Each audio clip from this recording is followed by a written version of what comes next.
performance in a music video. Ding Dong Dantes, Mr. Antipatico, Nadine Lustre.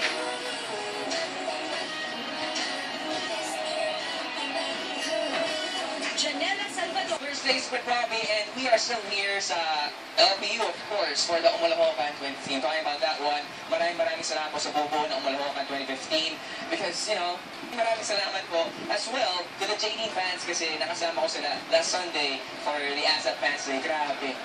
Bigay todo talaga ang pagmamahal nila in James Reid and Nadine Lustre. It's not lost. It's Nadine Lustre. Talking about the JD. Here they are, number 2 with Hanap Hanap.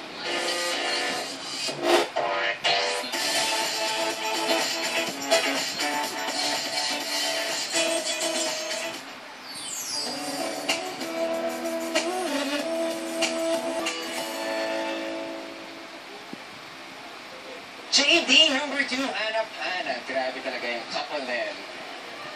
On and off cam, I can say that I'm a fan right now. But number 1 is dominated by a kid in a form.